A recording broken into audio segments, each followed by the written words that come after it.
Bom dia, meus amados irmãos, a graça e a paz do Senhor Jesus, louvado seja sempre o nome do Senhor. O Senhor graciosamente nos concede salvação em Cristo Jesus. Há sempre esperança nele quando o pecador olha para ele e confia nas suas promessas.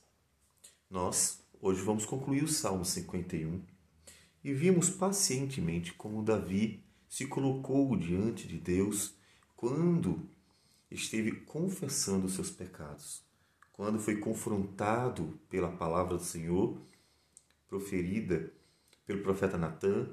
O Espírito Santo com certeza quebrantou o coração de Davi. Davi se sentiu profundamente contrito diante do Senhor ao reconhecer que havia pecado contra Deus. Então, ele confessa. E nesse salmo que nos conforta o coração, nós vamos encontrando tanto a natureza daquele que se arrepende, quanto a graça e a misericórdia daquele que perdoa, porque o Senhor é bom e as suas misericórdias duram para sempre.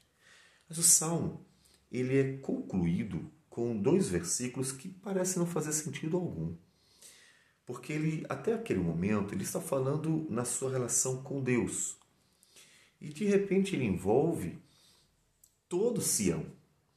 Sião, que é Jerusalém, que é inclusive também o Monte Moriá, que é a cidade do grande rei. Ele diz assim: faze bem a Sião, segundo a tua boa vontade. Edifica os muros de Jerusalém.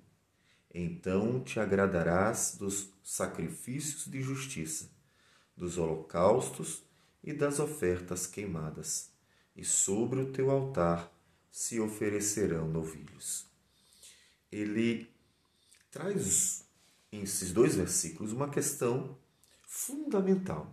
Parece não ter nada a ver, percebe? Ele está falando da sua relação com Deus, porque ele se volta agora para Sião. Mas é uma questão fundamental, porque, sendo profeta, nós encontraremos nos Salmos de Davi sempre uma relação com Cristo. E sem Cristo, de fato, é impossível entendermos os Salmos de Davi. Sem Cristo é impossível entendermos o Antigo Testamento como deve ser entendido. Entenderemos, com certeza, a relação de palavras, mas o sentido, o propósito de muitas delas ficará bastante estranho se a gente não colocar Cristo como a chave hermenêutica. Por quê? Porque o próprio Jesus, que ensinou os discípulos, disse que a Escritura apontava para ele. E é nisso, então, que nós vemos o sentido dos versículos 18 e 19. É que tudo aquilo que Davi espera como graça e misericórdia da parte de Deus se manifestariam em Cristo Jesus. É nele que todo o perdão divino é concedido. É nele que todo o perdão divino é dado ao pecador que não tem nada para oferecer a Deus. Nada. Para que você veja um pouco melhor isso, nós vamos para Isaías 28. Em Isaías 28, versículo 16, o profeta diz: portanto, assim diz o Senhor Deus: eis que eu assentei em Sião uma pedra já provada, pedra preciosa, angular, solidamente assentada. Aquele que crer não foge. Este versículo do profeta Isaías, ele é uma profecia sobre Cristo. Inclusive o próprio Cristo disse, citando essa profecia, que muitos tropeçariam nele, que é a pedra angular. Mas o apóstolo Pedro cita o texto em 1 Pedro, capítulo 2, versículo de número 6, dizendo: eis que ponho em Sião uma pedra angular, eleita e preciosa, e quem nela crer não será de modo algum envergonhado.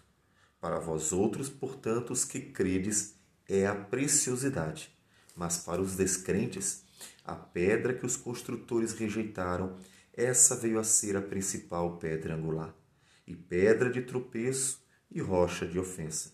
São estes os que tropeçam na palavra, sendo desobedientes para o que também foram postos. E a pedra angular é exatamente Cristo. Observe que o local onde ele é posta é em Sião. Sião, a cidade do grande rei. Sião, que é Jerusalém. Sião, onde a crucificação aconteceu. Portanto, Sião se torna um símbolo da redenção.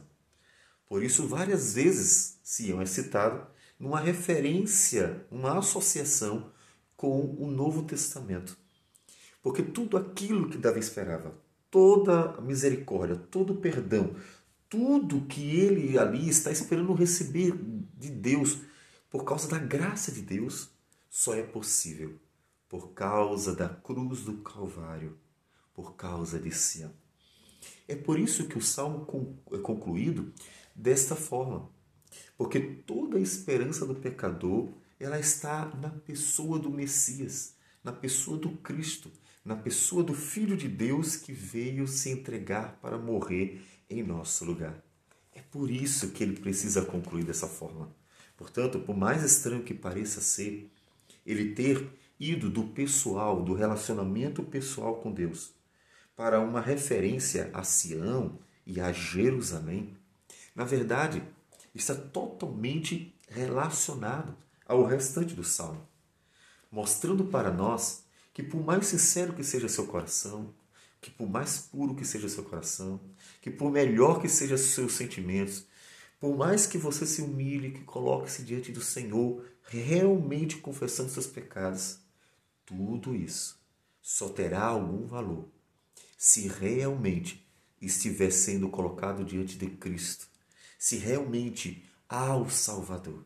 Caso contrário, serão apenas palavras de alguém que está arrependido, mas que não tem algo para oferecer a Deus. A justiça, a satisfação da justiça divina, o pagar o preço. Como nós falamos antes, em alguns dos versículos que nós fizemos a associação com a justificação em Cristo Jesus. Jesus é a razão para podermos ser perdoados. Jesus é a razão para podermos alcançar a misericórdia de Deus. Jesus é a razão para podermos desfrutar da paz de Deus que excede todo entendimento, como nos fala Paulo em Romanos capítulo 5, versículo de número 1. Ele nos diz assim: justificados, pois, mediante a fé, temos paz com Deus, por meio de nosso Senhor Jesus Cristo. Ou seja, por causa da justiça de Jesus, nós não devemos a Deus mais nada. E é por causa dessa justiça do Messias que Davi desfrutou também. Davi se alegrou também nas misericórdias de Deus.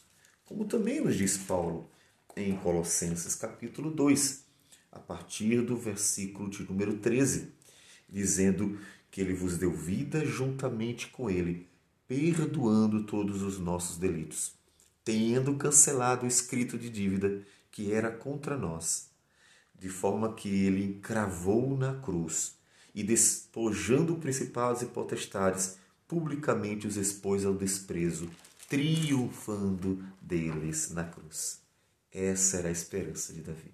Agora me diga você, se Davi pôde manter firme a sua esperança no Messias que viria, se Davi confortou seu coração na certeza de que sua confissão sincera seria recebida e favorecida por causa daquele que ainda viria para pagar os pecados do seu povo, que ainda morreria na cruz.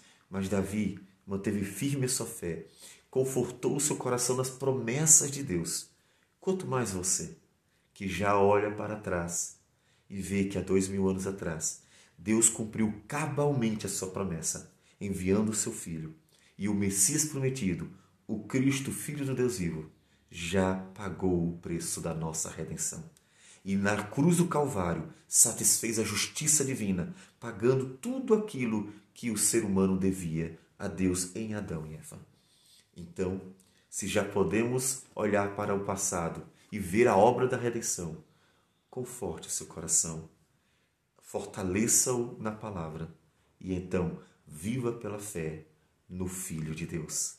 Porque é Ele a razão de que todos os nossos pecados, toda a nossa confissão é recebida com graça e misericórdia em Cristo Jesus. Vamos orar. Senhor Deus amado, obrigado por tudo.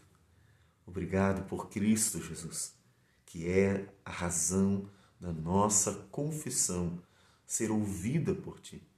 Receba a nossa gratidão, porque isso é de grande conforto para nós. A certeza de que, não tendo nós justiça, encontramos nele a perfeita justiça que satisfaz ao Senhor em nosso lugar por nós.